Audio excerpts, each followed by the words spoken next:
Your calories out video. This is something that is commonly misconstrued. People don't really understand it. Calories in is extremely simple. That is literally the calories that you put into your body. Calories out, there's a need for an acronym fest. So we're going to go over BMR, NEAT, TEF, and EA. Woo! So basal metabolic rate is your BMR. And for simplicity's sake, we're going to talk about BMR and RMR together, synonymously. So this is just how many calories you burn at rest. If you were laying super still and you were tested on how many calories you burn at rest on your BMR, did some BMR testing, then it would be how many calories it takes you to sustain your body, every single tissue in your body. Keep the blood flowing, heart pumping, glucose going to the brain, keeping the lights on. Super basic. Now, NEAT is technically non-exercise activity thermogenesis. So this is me waving, talking with my hands on a video, bobbing my head, which I do a lot. Anything that is movement that is burning calories but is not intended to be exercise. Walking to and from your car would count for that as well. Little 5 couple minute increments. Walking to the kitchen and back. Picking up a book. All those things that add up throughout the day. And it does add up. Now to TEF. Now this is the thermic effect of food. This is key, and it's good to understand. This is why high protein is without a doubt proven over and over again, just a basic fact that it's superior for fat loss. Because if you were to eat just straight protein, you're going to burn 20 to 30% of those calories just by digesting it and putting it to work.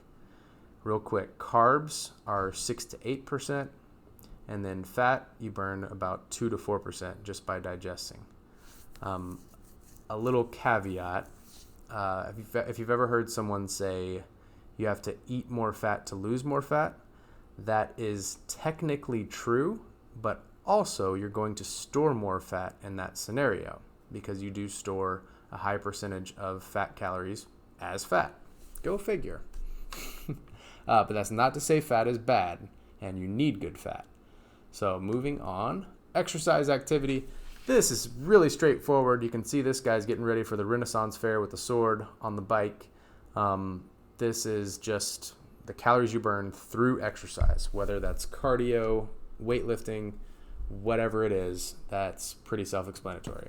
So all of these add up to calories out. TDEE is your total daily energy expenditure. What you need to know about exercise activity is obvious. It's highly modifiable. So you can lay on the couch 7 days a week, not exercise intentionally at all. You know this, but it's good to reinforce. Okay, BMR, basal metabolic rate, is modifiable to a certain extent. So you have a metabolism that you were born with, that through nature and nurture, it is what it is today. And it is modifiable. The best way to modify it is by building lean muscle, by far, because that incentivizes your body to burn more calories on a daily basis. Muscle is harder to maintain than any other tissue in your body. TEF is modifiable, especially in the beginning of a health and fitness journey when trying to change your lifestyle. Now, if you're already eating a pretty high percentage of protein, then just eating more and more protein and eating like 50-60% of your calories from protein, that's not going to help, and that's not actually going to increase that thermogenesis. And that non-exercise activity thermogenesis, probably the less modifiable. You are who you are, so you're not going to become more twitchy or on purpose to burn more calories. Obviously, that's silly. Thermic effect of food, exercise activity, and non-exercise activity thermogenesis are not constants. So as you lose weight and as you lose fat, they change. This is crucial. This is important to know. This is one of the reasons people get discouraged as they go along. It's also one of the reasons that progress does slow down and you have to outsmart your settling points, which we're going to talk about on another video. So the thermic effect of food, like I said, just using the protein as an example, you can go from burning 30% of those calories down to 20%, which can slow weight loss when you add it up over time. Exercise activity, if you do the same type of cardio, for example, for years and years, and maybe you've seen somebody like this at the big gym or at a gym, they just look the same forever because they do the same thing over and over again with no intention and no intelligence behind it. So your body, if you do 30 minutes on the treadmill every day for 6 months in a row, you're going to burn less and less calories as you go along. It's not to say switch it up willy-nilly, but you know what I'm saying. So the fact that they're not constants is your body's response to being in a calorie deficit. And it's more exacerbated when you're in a calorie deficit as far as them not being constants, because your body's primary concern is survival and preservation. That's why you have to outsmart it. Note on that, insanely fast fat loss is not better. It's not smart. It's not a good idea.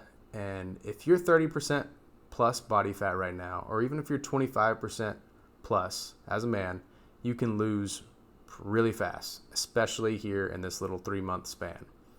But it is going to slow down, and that's not a bad thing. If you keep losing it super, super fast, you're going to hit a wall, and the metabolism will freak out, and you will gain weight back fast. So we want to do it the smart way. So this is a little acronym fest. Pretty basic. This is, again, just informational. Just blaze through these videos, but retain this information. Do whatever you need to do. If you want to write this stuff down, just so you know, it will apply later. And I'll see you on the next training. Woo!